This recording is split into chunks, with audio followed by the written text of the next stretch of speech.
Hello, everyone. Welcome. This is episode 21 of the Random Album Review. I am Larry, I'm Brian.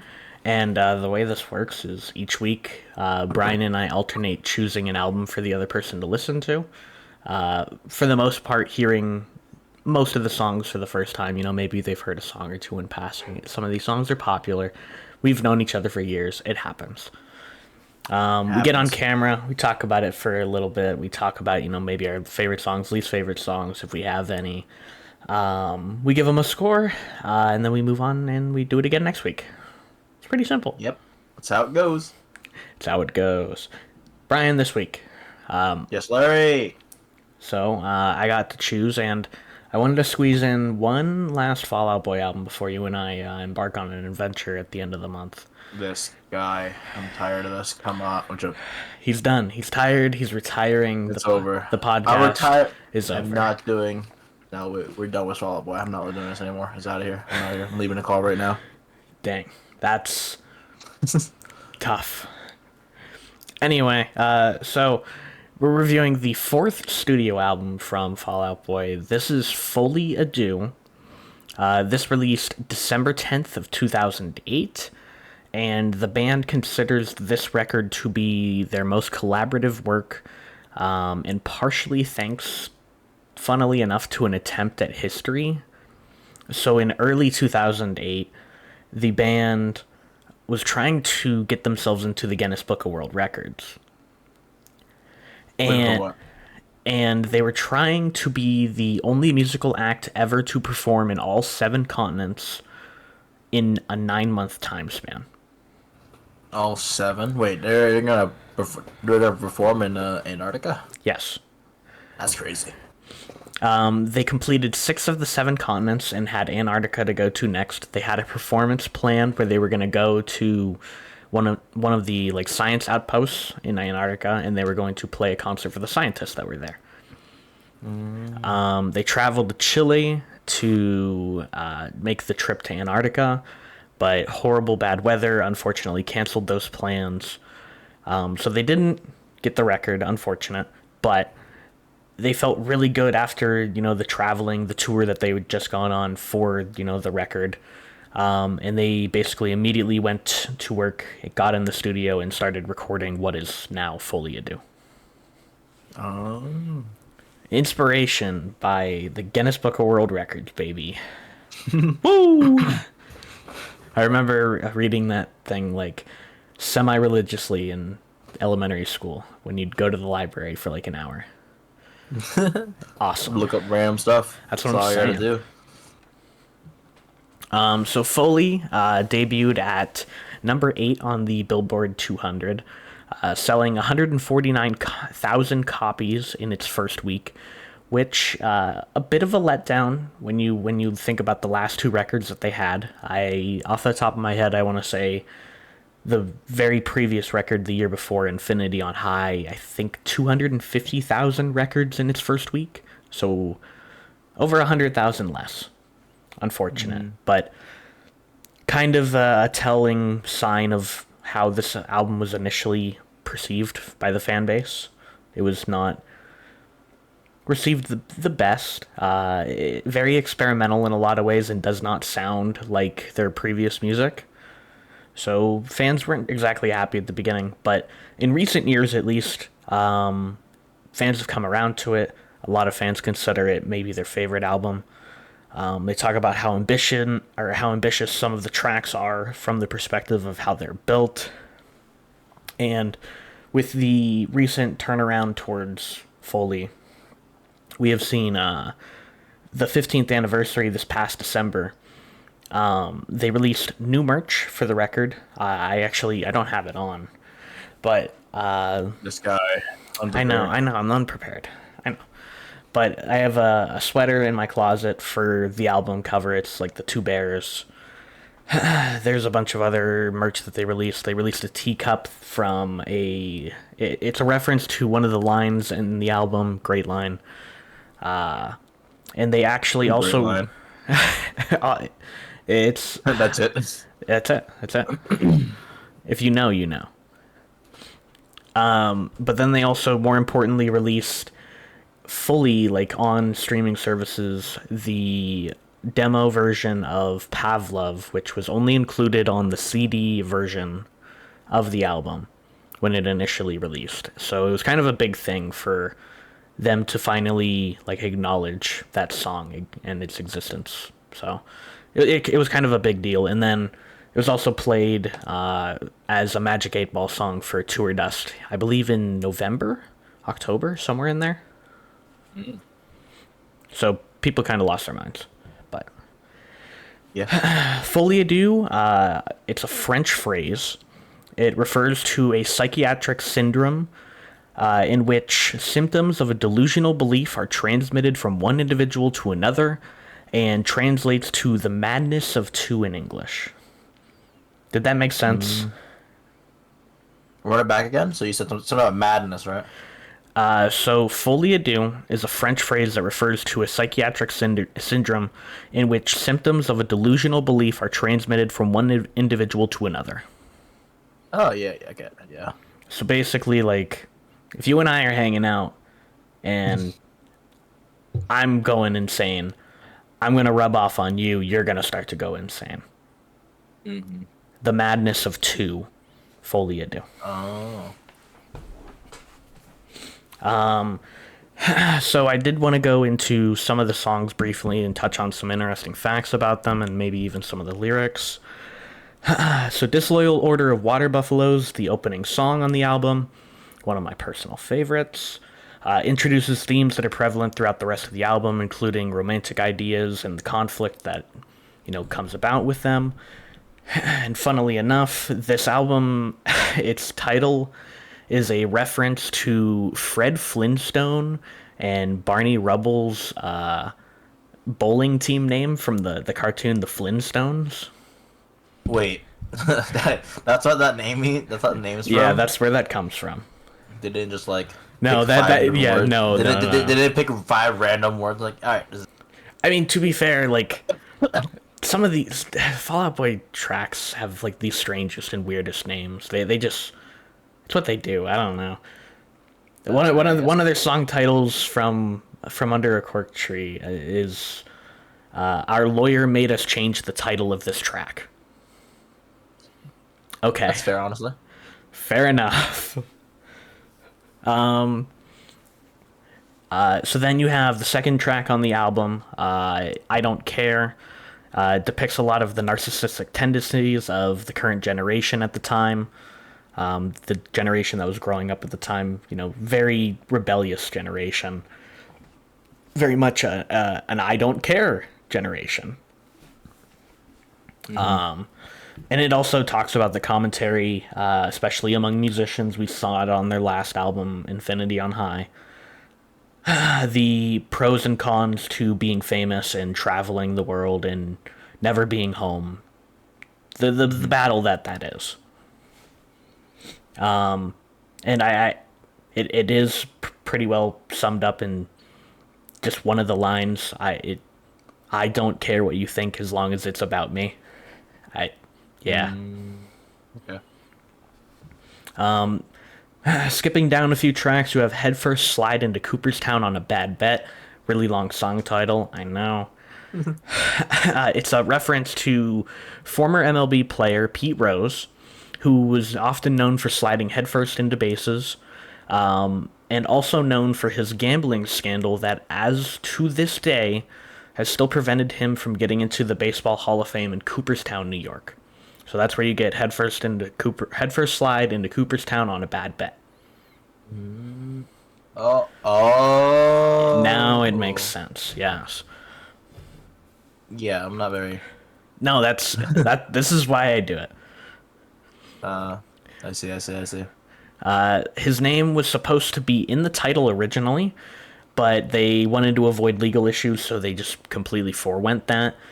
The music video, however, on YouTube is titled "A Weekend at Pete's." It's not titled "Headfirst into Slide into Cooperstown on a Bad Bet." It is just "A Weekend at Pete's." I don't get it.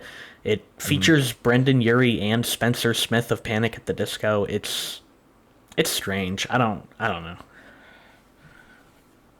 know. Skipping down a few more tracks, you have What a Catch, Donnie. One of very few ballads from Fall Out Boy. It's often played on the piano these days. Very beautiful song. It references the relationship between singers Donny Hathaway and Roberta Flack. And I think, kind of more importantly, you see that at the end of this track, there's a lot of reprises to old Fall Out Boy songs, and not necessarily just old ones, because one of the reprises is to a song that's on this album. But you have them performed by artists that were connected to Fall Out Boy in various ways. Some of them signed to the record label. Some of them are just friends. Some of them were people that they looked up to. Some of the artists include Elvis Costello, Gabe Saporta, Travie McCoy, Brendan Urie, Doug Newman, Alex DeLeon. Not sure about that one. DeLeon, something of that nature. I said DeLeon, but I mean that's probably wrong. But I'm bad with names. It's bad. And William Beckett, the final guy. Look them up, figure out where they came from, figure out who they are as people. Some of them not good people anymore. Maybe ever, I guess, really. But ever. Moving on. 27, the very next track is a pretty obvious reference to what is known as the 27 Club in music, which is a supposed curse against young artists that have tragically passed away when they hit the age of 27 years. Pete Wentz, bassist for Fall Out Boy, believed that he was living a similar lifestyle to those that were in the 27 Club, even to the point that he and his management team both believed that he probably would pass away. He would be included. But once he finally turned 28, he said, like, things kind of, I don't know, like there was a weight lifted off of his shoulders and a lot of things started to right themselves in his life. So, you know, you live and you fight through your battles. Yeah.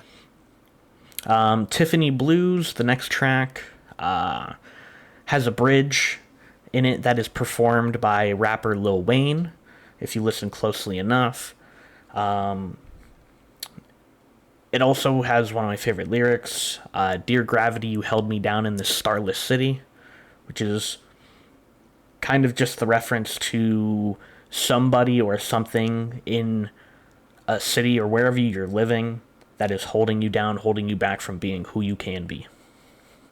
And I don't know, I just really like it. Yeah, it's a good lyric. You have Whams next, which, you know, you're probably wondering, what does Whams mean? It means waiter. What does it mean? Waiter, actress, model, singer. And it references... Who's a reference to, who's this referencing? So it references the struggle of those that are trying to make it big. You know, those people that would, like, move to Hollywood. Trying to, you know, make something of themselves. And at the end of the day, you know, they can call themselves an actress, a model, a singer, but at the beginning of the day, at the very beginning of it all, you're still a waitress. That is what is supplying your life. Yeah, it's fair.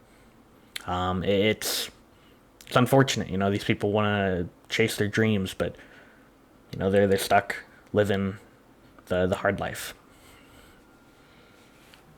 Then you have $20 Nosebleed following that. It's a clever title because it's a pretty obvious reference to ticket prices for an event such as a Fall Out Boy concert, for example. But it... Nice. What a reference. Wow. Nice link. Nice. But it's also tied in with a reference in the song where they say Mr. Benzedrine. Benzedrine is an amphetamine, and when snorted through the nose, it causes nosebleeds, and it typically, at the time, it costs $20, so it is a $20 nosebleed. There you go. And again, this song has Brendan Urie on it. He makes too many appearances on this album. Too many appearances on this album. This ain't your band, dog. Move on. Go Get that home. panic. Go I mean, home. go home. Then you have the final official song on the album, West Coast Smoker. It closes the album out in a very aggressive way. There's a lot of screaming and kind of yelling. It's very upbeat. It's very fast. Kind of gets the heart racing. And it's kind of the speaker of the song and the entire album, kind of finally admitting that they have lost their mind. They talk about how they're a nervous wreck. The drugs only make them reset. It's a great song. I love that song so much. It also provides a commentary to the world at the time. This was right around the time of the 2008 election where Obama won. Yeah. And I believe the housing crisis right around the same time, the economic crisis. So there was political commentary throughout the entire album. And then finally, the bonus track, which I referenced earlier, had only recently, as of 2024, early 2024, recently been added to Spotify and other streaming services. You have the bonus track Pavlov.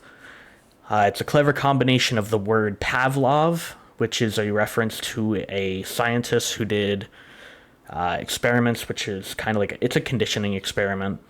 This guy. Yeah. Yeah, Pavlov's dog, where you condition something to expect something, as well as combining the word love, obviously, and it's kind of the idea of a mindless or unconditioned love, where like everything just becomes the same, and it's just, oh yeah, I love you just because I love you.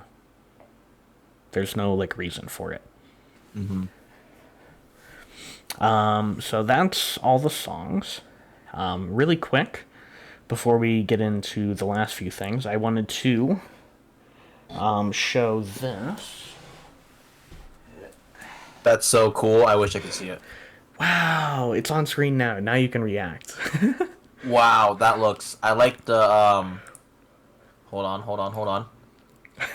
The bears Yeah, and the red. Is it red? it is red. It's Yes. not. It's not the blue version that they released for the 15th anniversary. I don't know what color it is, man. You only talk about that one. Like, I wish I could have got it. That's what you said. I know. I was. I believe, right? Yeah. I was upset. I was very upset. But yeah, I have the vinyl. It's beautiful. It cost me a lot of money. I'm not going to talk about that. Unfortunate. Anyway. The other thing I wanted to talk about, just again really briefly, is and it's kind of hard to see just because of the angle, but I do have the bears on my arm. It is my first and only tattoo. That is cool. Very cool. Very awesome. This Yeah. album has meant a lot to me recently, so it kind of felt right to get it on my body and have it forever. All right. And then eventually I'll build a sleeve that's kind of all music related, but that's plans that are down the line, so don't worry about it. Cool. Cool and awesome. Yeah, just So, cool. Brian, just wait, did Larry? you just say just cool? Yeah, you said cool, and I was like, just cool. That's what you said. Just cool. Yeah. All right, fine. Fair enough. All right. Brother. Brian, I'm getting gaslit here. What is this? Brian, Yeah, Larry? I gotta ask you, favorite songs? Yeah? For songs. Well, I like I Don't Care. Banger. And I liked America's Sweethearts. Banger. Anything else, or those just those two? Okay, I fair mean, enough. out of all of them, I like those two the most. But I do like yeah. all of them. I don't care. That's a really good choice, honestly. It's definitely the best performing song from this album. It was the lead single. It kind of kicked everything off, and then issues during production kind of slowed the rest of the album down, unfortunately. But I Don't Care is a great song. America's Sweethearts is another great song. Goofy music video though for both of them, honestly. Goofy music videos. The I Don't Care music video at one point it got taken down from iTunes and from YouTube because Pete Wentz posted about this on his blog of all things. This is how that's the my crazy God. thing. This is how old this is. Pete Wentz is writing a blog, bro. A blog Oh, brother. Blog. On his blog, when they took the video down, he was talking about how upset he was because he didn't realize at first, but like the entire I Don't Care music video at first was just a Nokia ad because there was just a Nokia phone like everywhere. And he was just upset about Awesome. it, so they took it down and like redid the entire video. The entire thing. That's crazy. I don't know if they like reshot it all or if they just like edited it out. They just I don't know. censored the phone the Yeah, entire time. I have no This is a idea. big sensor bar just across the entire screen, whatever it is. I genuinely have no idea. So my favorite songs. Oh, excuse me, damn. Come on, man. So my favorite songs. Disloyal Order of Water Buffaloes, Head First Slide into Cooperstown on a Bad Bet, What a Catch Donnie, 27, and West Coast Smoker. I can't really choose between the five of them. If I had to choose between the five of them, probably West Coast Smoker. That song is just... It just gets my blood flowing. I don't know. It's awesome. It's great. Makes me feel pumped up. Also relatable. I'm a nervous wreck. Relatable. I see. He sees. He can see. He has glasses on. I do too. Not anymore. Now he can't see. Yeah, I'm blurry on my monitor. I'm looking at my camera right now. I'm blurry. Fair. I mean, fair enough. That's not even worse. That's reasonable. So, Brian, I Yes. think I know the answer to this one. Do you have any least favorite songs? Yeah, actually, no, I didn't. Okay, yeah, that's what I expected. Fair enough. I don't have any either this week. I love every song on this album. This is very much a front to back album for me. I don't skip anything on it. It's great. It's fun. Fair. So Brian, possibly the most important part of the episode. Yes, important. I gotta ask you, what are you giving this album out of 10? Well, I'm giving it 7.8 out of 10. Okay. I respect it. I kind of hinted at this before when we did Infinity on High. This is a perfect album. This is a 10 out of 10. To me. Obviously, this is all opinionated. Argue with us if you want. It's an opinion, man. Move on. Get over it. Okay? Oh no, some random guy on the internet disagrees with you. Oh no, bro. Cool. They're ruining Anyway. the music. That's crazy. No, in my opinion, this is a 10. This is a perfect album. I love it so much. It's Nice. pretty frequently on, so I have it on my arm, okay? Like, it's a 10. You have to give it a 10 or else it's a fraud. I guess so. Fraudulent on your arm. Fraudulent behavior. All right, Brian. Anything else this week? Anything on your mind? Related to the podcast? No. Fair enough. Well, I guess. Oh, there. No, you're yes. fine. Yeah, I mean, I guess if you guys enjoyed, make sure you leave a like, comment, subscribe. I don't know, think about it. We appreciate the support. We just hit 200 subscribers actually. Forgot about that. Very excited. 200. Very Yeah. very happy for everyone that's been along for the ride with us. Obviously, we're not stopping anytime soon. We have a lot of music to cover. We're gonna cover every album ever. That's not happening. Ever. Every single one. There's too many of them. All of the Kids Bop albums. I would rather. I would rather put my worst, the song I hate. I'd rather do that album before I do that. That's crazy. Say no, it's serious. That's serious behavior. But anyway, if you guys liked this episode, leave a like, comment, and subscribe, and we will see you guys next week. See ya. Peace out. Woo!